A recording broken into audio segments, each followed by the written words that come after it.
তিনিদিনীয়া কাৰ্যসূচীৰে শিৱসাগৰ ছোৱালী কলেজ প্ৰাংগণত অনুষ্ঠিত হৈ থকা সদৌ অসম কবি সন্মিলনৰ সপ্তদশ দ্বিবাৰ্ষিক পূৰ্ণাংগ অধিৱেশনৰ দেওবাৰে তৃতীয় তথা অন্তিম দিন। অসমৰ বিভিন্ন প্ৰান্তৰ পৰা অহা প্ৰতিনিধিসকলে হাতে হাতে কবিতাৰ পংক্তি লিখা প্লে কাৰ্ড লৈ কবিতাৰ সমদল যাত্ৰাত অংশগ্ৰহণ কৰে।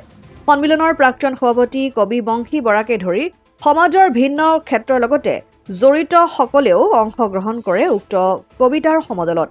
নৱনিৰ্বাচিত প্ৰধান সম্পাদক জয়জ্যোতি গগৈয়ে সমদলত অংশগ্ৰহণ কৰি সকলোকে হাতত ধৰি কবি সন্মিলনৰ উত্তৰণৰ বাবে কাম কৰি যোৱাৰ প্ৰতিশ্ৰুতি প্ৰদান কৰে। সুন্দৰ যে ফুলাৰ মন্ত্ৰ অহৰাত্ৰি মাতে সেয়ে আজি ইমান ফুল প্ৰভাতে প্ৰভাতে শ্ৰদ্ধেয়সকল, আমি আজি আহ্লাদিত হৈ পৰিছোঁ। কাৰণ সমদল আকৌ আমাৰ এটা পৰম্পৰা আছে। সাহিত্য বা অন্য অনুষ্ঠানে কি হয়, গাড়ী বা অন্য হাতী বা অন্য এনেকুৱাবিলাক অনুষ্ঠান হয়, কিন্তু আমাৰ সদৌ অসম কবি সন্মিলনে আমি যিকোনো পদ যাত্ৰাৰে আমি কবিতাৰ সমদল আগবঢ়াওঁ।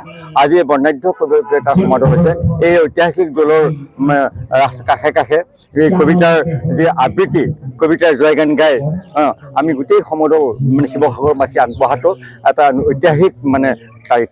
মই চমকপদ বুলি কৈছোঁ। এটা কথা আকৌ যে বহুত দীঘল লাইন হৈ এসোপা লাইনেৰে যে কিবা এটা মাত্ৰা পাব তেনেকুৱা কথা নহয়। খুব সীমিত মানুহৰ মাজত যদি তাৰ মাত্ৰা পাতে, ডেপ্থ থাকে, গভীৰতা থাকে, তেতিয়াহ'লে সেই অনুষ্ঠানটোৰ সাফল্যমণ্ডিত হয়। মই আজি সমদলৰ কাৰণে অত্যন্ত সুখী হৈছোঁ। আৰম্ভণিখিনি মই কৰি দিছোঁ আৰু সকলো মহিলাই আৰু শিৱসাগৰৰ কণ শিশুসকলে যে আগত গৈ এই যে সুন্দৰ যে ফুলাৰ মন্ত্ৰ অহৰাত্ৰি গাইছে, এয়া কিন্তু সদৌ অসম কবি সন্মিলনৰ কাৰণে অতি গৌৰৱৰ আৰু বিশেষকৈ শিৱসাগৰবাসীৰ কাৰণে অতি ভাল লগা। আপোনালোকৰ শুভ ভাল হওক। আৰু আজি আমি সামৰণি দিনত উপনীত হৈছোঁ। মই এইকাৰণে আৱেগিক হৈ পৰিছোঁ যে অতি আনন্দৰ মাজেৰে আমি আজি তিনিদিনীয়া কাৰ্যসূচীৰ পৰিসমাপ্তি ঘটাম। সমদলৰ যাত্ৰাৰ পৰা ধৰি এতিয়া শেহতীয়া আমাৰ জীয়াই আমাৰ বঁটা প্ৰদান আছে এই অনুষ্ঠানটি। গতিকে আপোনালোকৰ সহযোগিতা বিচাৰিছোঁ, আপোনালোকলৈ শুভেচ্ছা জ্ঞাপন কৰিছোঁ। ধন্যবাদ। গোটেই হয় এইটো থাকি গৈছিলে হয়। আমাৰ লগতে এটা গুৰুত্বপূৰ্ণ কথা যে নৱনিৰ্বাচিত জয়জ্যোতি গগৈ ডাঙৰীয়া আমাৰ লগত গৈছিল। আমাৰ প্ৰাক্তন বুলি ক'ব নালাগিব, বৰ্তমান সম্পাদক হৈ আছে, কাৰণ দায়িত্ব দিয়া হোৱা নাই। শ্ৰদ্ধেয় পাৰ্ভেজ হুছেইন ডাঙৰীয়া আছিল আৰু মৃদুল চহৰীয়া ডাঙৰীয়া আছিল, কেন্দ্ৰীয় বিতুপন গগৈ ডাঙৰীয়া আছিল আমাৰ লগত, আৰু পবিত্ৰ গগৈ ডিব্ৰুগড়ৰ পৰা পবিত্ৰ গগৈ ডাঙৰীয়া আছিল আমাৰ কেন্দ্ৰীয় কাৰ্যনিৰ্বাহকৰ। সকলোৰে লগত মই লগত গৈছিলোঁ আৰু তেওঁলোকৰ লগত গৈ মই তেওঁলোকক আগবঢ়াই মোৰ নিজৰ কাৰ্যসূচীলৈ আহিলোঁ। শিৱসাগৰৰ পৰা চৈয়দ মুস্তাকুৰ ৰহমানৰ ৰিপৰ্ট, অসম আদিত্য। NKS হুণ্ডাইলৈ স্বাগতম। নৰ্থ ইষ্টৰ প্ৰথম GDSI 2.0 ফিচাৰ্ছ ডিলাৰ হৈছে NKS হুণ্ডাই।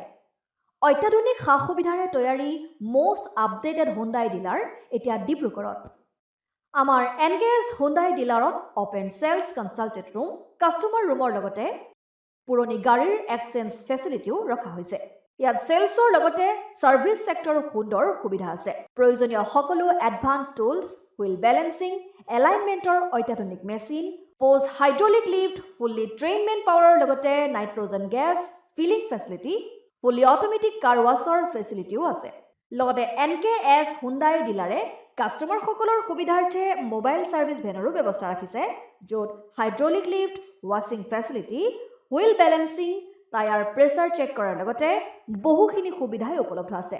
NKS হুণ্ডাইলৈ আহক আৰু সুবিধাসমূহ গ্ৰহণ কৰক।